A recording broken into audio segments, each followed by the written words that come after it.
સરહદે ધાનેરામાં 2 ભેંસોથી શરૂઆત કરીને આજે 100 ભેંસોનો તબેલો બનાવી વાર્ષિક લાખોની આવક મેળવી સ્વનિર્ભર બનતો પશુપાલક બન્યો અનેક પશુપાલકો માટે ઉદાહરણ સમાન। આમ તો ધાનેરા તાલુકામાં પાણીની સમસ્યા છે, તેમ છતાં લોકો પશુપાલનનો વ્યવસાય કરી લાખોની આવક મેળવી રહ્યા છે। લવારા ગામના ઇન્દ્રસિંહ વાઘેલાની વાત કરવામાં આવે તો માત્ર 2 જ ભેંસથી શરૂઆત કરીને 2 જ વર્ષમાં 100 જેટલી ભેંસોનો તબેલો બનાવ્યો છે, જેમાંથી દૂધ ડેરીમાં ભરાવીને વાર્ષિક 60 લાખ કરતાં વધુની આવક મેળવી રહ્યા છે। આ તમામ ભેંસો અંદાજે 1 કરોડની કિંમતની આસપાસ છે। તબેલામાં સીસીટીવી, પંખા, કુલર સાથે ઘાસચારાના આધુનિક મશીન પણ છે, જે અનેક પશુપાલકો જોવા માટે આવી રહ્યા છે। આમ તો લોકો શંકર ગાયોના તબેલા બનાવતા હોય છે, પણ ઇન્દ્રસિંહે ભેંસોનો તબેલો બનાવીને નવી રાહ ચીંધ્યો છે।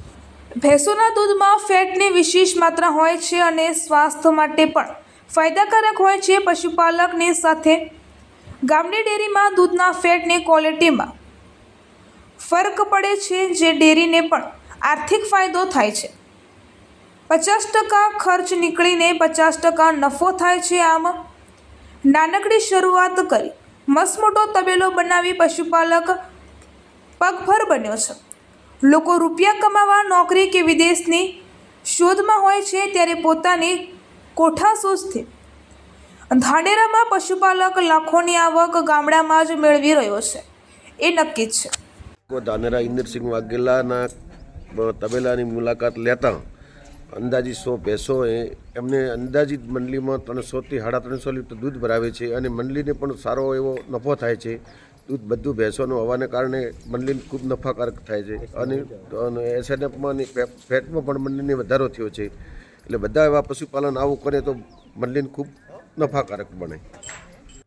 ભેંસો મેં પહેલાં તો મારા ઘરે એક જ ભેંસ હતી, પછી મેં લાવવાનું ચાલુ કર્યું, 4-5 ભેંસા લઈ અને પછી એમાં મને ફાયદો દેખાણો અને પછી ભેંસા લાવવાનું ચાલુ કર્યું મેં અને લગભગ 100 ભેંસ મેં કરી હાલ અને લગભગ 70 લાખનું વાર્ષિક દૂધ ભરાવું છું। એમાં 50% મારા ખર્ચો જાય, 50% ઇન્કમ રહે છે, કારણ કે ખેતીમાં કશું મળતું નહોતું તો મેં આ ઉપનાવ્યું છે। એમાં મારે શંકર ગાય એક પણ નથી અને 4 દેશી ગાય છે, બીજી બધી ભેંસો જ છે। જેટલી ભેંસો છે, 4 દેશી ગાયો છે। ઇન્દ્રસિંહ વાઘેલાના ખેતરની મુલાકાત લેતા તેમના પાસે એક પણ હાઇબ્રિડ પશુ નથી। તેમને દરેક પશુપાલકોને નવો રાહ ચીંધ્યો છે કે આપણે દેશી ગાય અને સારી ભેંસોથી બહુ સારું ઉત્પાદન મેળવી શકીએ છીએ। પ્લસ આમાં પશુના ભાવ પણ સારા મળે છે, દૂધની પણ વાર્ષિક 50 થી 60 લાખની આવક થાય છે, ડેરીને પણ સારો એવો નફો થાય છે આ સારું દૂધ આવવાથી। અને પ્લસ